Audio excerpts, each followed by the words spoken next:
Welcome out to the range. Bear with what gunfire you may hear in the background today. We are continuing our series on Firearms for Dummies, and today is first shots. We're going to talk about some do's and don'ts to make yourself successful on your first time out the range with your new firearm. But before we get there, the joke of the day is a local weatherman was in a terrible accident where he broke both his arms and both his legs. Tune in tonight to see his 4 casts.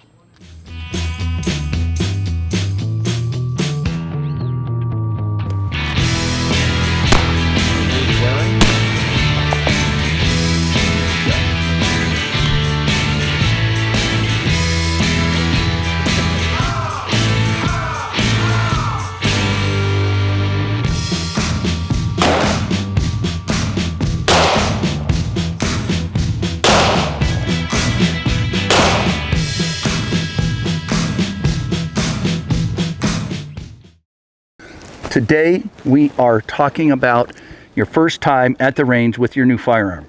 Remember, we've already talked about nomenclature, range rules, so the general for safety firearms rules, and we got you the right ammunition for the firearm. Before you start shooting, you need something to shoot at so you can measure how successful you are in hitting various targets. And we have a few examples here in front, not Pop-Tarts or IFAKs. Regular old either painter's tape or masking tape works great. So once you've shot holes in your target, you can go up and mark those holes so you know where the next ones go. Just keep putting holes in targets. It gets very confusing and it doesn't really allow you to know what you're doing. Another low-end way of doing that are these different colored little stickers that you can do the same thing with. You can shoot with your friends and know whose holes are whose.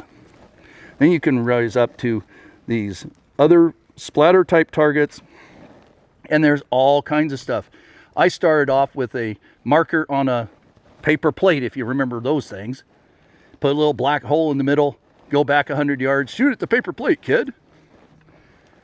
We're going to give you some tips to be successful, and we're going to show you and demonstrate things you don't want to do because it'll cause bad habits and just waste money.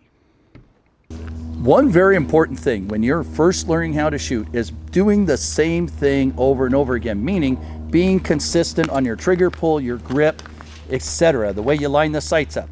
If you do something different every time, the bullet will go somewhere else every time, and you won't be knowing what you've done wrong to be able to fix it.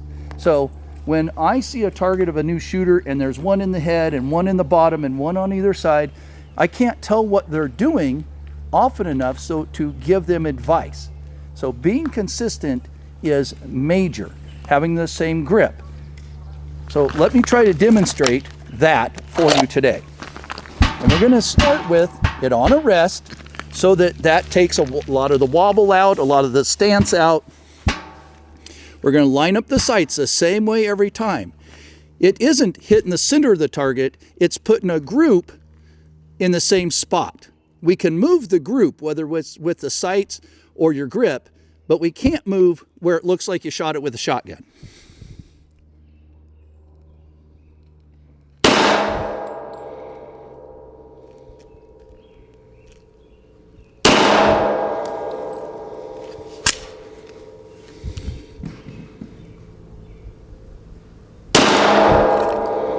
One more. All those are in a group about like that.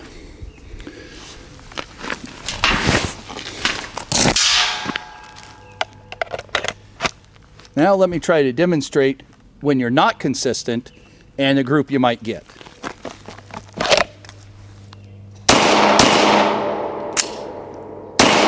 Why you should keep your gun load or test your magazine. Let's go look at the target and see if we can tell the difference in those two groups. Here's my target. Ignore the red ones. Those were from a practice group. The controlled ones from the rest, the blue ones, these are the first shots. The second group, the yellow ones, are from the standing, just blazing away. So you see hits up here, here, here, here, And there's nothing consistent about the group to be able to diagnose what I'm doing wrong to be able to change that or correct it. This group, if you had an optic you could adjust the sights on, you could move up a little bit higher, a little more center if you wanted. But I did something the same way every shot, so you can at least tell where the rounds are going. And it doesn't matter if this group is here or here, you just adjust either the sights or what you're doing, like trigger control and other things. But when you shoot like this, it's almost impossible to diagnose what you're doing wrong. So one of the major things you need to do when you first go out to the range is be consistent. Line up the sights consistently, pull the trigger consistently, and have the same grip on the firearm every single time. Let's go back to the barrel. We'll talk about another major thing people end up developing and how to correct it. One thing that new shooters tend to develop is called a flinch. And most of the time that flinch is something that looks like this. When you're out here shooting and you anticipate the recoil, you're trying to do this so it doesn't recoil as bad. Now that's a little dramatic, but when people do that with dummy rounds, and we'll show you a close up here in just a second, what happens is they think it's going to go off, it doesn't, and they do this. And I've seen it that bad before. So one way to break that habit and keep you from doing it is, one, you have to realize you're doing it, because when you're shooting live rounds, most of the time you do not. And you only notice when the gun's empty or the round doesn't go off for some reason. You can buy dummy rounds off various places, I can't tell you where. And this is a 40 caliber Smith & Wesson round, or 40 Smith & Wesson caliber dummy round. It's obviously got a hole through it. It's no projectile. And it's a snap cap, so you can pull the trigger and it hits this little rubber thing in the back. I have them for 45, 9mm, 22 long rifle. This one, I've got this 617 10-shot Smith & Wesson 22 long rifle that I'm going to shoot our target down here. I've got some dummy rounds in it, and the drill is ball and dummy, how I was taught, but there's other names to it. But basically, somebody else loads the gun for you, hands it to you so you don't know where they are, and then you shoot, and hopefully you don't flinch and nothing happens. I'm going to over dramatize that a little bit, and we'll see if I can demonstrate what happens and why you would notice it. So it's just 22. Here we go. See, now the gun didn't go off. That was a dummy round, and you shouldn't have seen any of this with the barrel if I'm doing it right.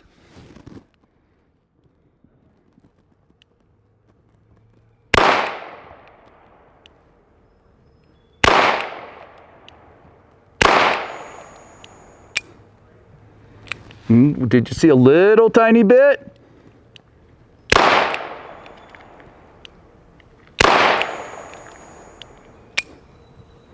There. There was nothing that one. Okay, and we should be empty.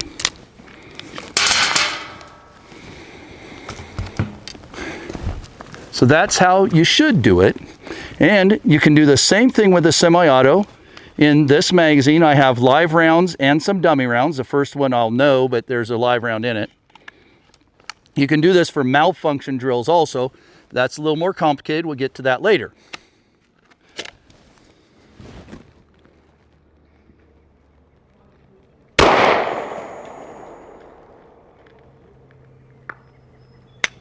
See, even I knew it was going to happen. I still flinched. Then you would rack that round out.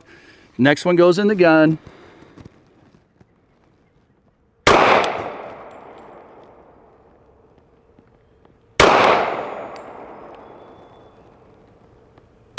There.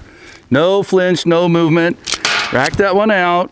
Now, I'm not doing a malfunction drill, so for all those experienced people out there, I'm not doing that. We're not teaching that. This is super basic. And if you do this enough, you will quit flinching.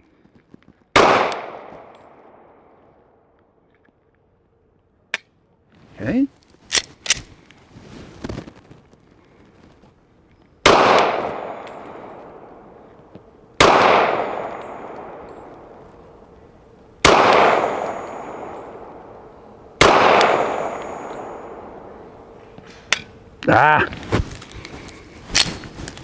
And the magazine's empty, the slide's locked back, put the gun back in the holster. Guess we'll put the slide down. New holster. Okay. So you probably saw just a slight flinch. Now, no rounds, no anything, and I'm not kidding again. I've seen people with semi-autos, they can't hit the middle of the target, and they finally run out of ammo, and they do this. And then it dawns on everybody why they can't hit the target. Even though their trigger's right and so on, they're shooting low. Even at this distance, people shoot low. All right, let's get another platform, see if we can show you a right way and how to fix it if it's the wrong way. One mistake that brand new shooters often make is to get an ammunition that is more powerful than it needs to be to learn how to shoot with. What I would recommend is that you get an ammunition that functions your firearm, but it's the lightest weight bullet or a lighter bullet, and it goes a little bit slower. As an example, our 40 Smith & Wesson practice ammo is a 180 grain bullet, which is the same size, that's very common for 40 Smith & Wesson, as our duty ammo, which we were shooting a little bit ago. But it's only going 985 feet per second, so it's a softer shooting round. The softer shooting, the better. Less recoil, less scariness, less jarring. In comparison, a duty round's going about 1,400, maybe 1,200 feet per second, so it's going faster. And anytime you project the same weight, faster, it's going to have more felt recoil. So, get practice ammo. It's usually a little bit cheaper. Don't make the mistake of buying what I would call duty grade or personal defense grade, where it's really hot and most of the time really expensive. So I've got it loaded up here with some hot duty ammo and some just normal practice Smith & Wesson, 40 Smith & Wesson, like I was just saying.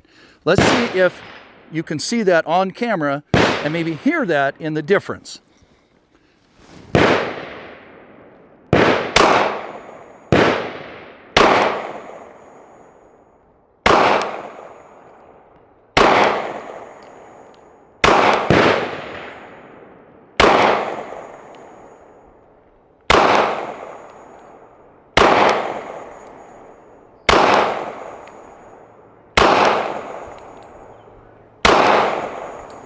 Well, if you can't hear it, I can feel it.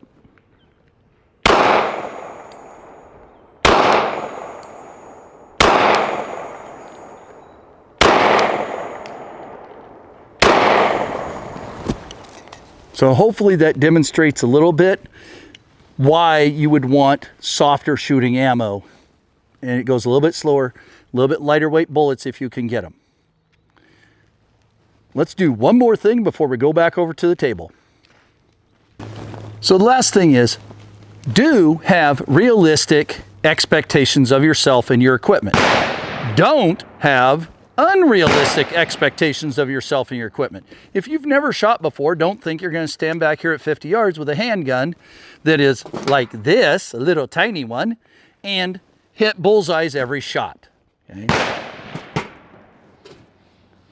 If you can, the bigger the platform, usually the better most of us can hit it. Not caliber, we're talking platform overall size.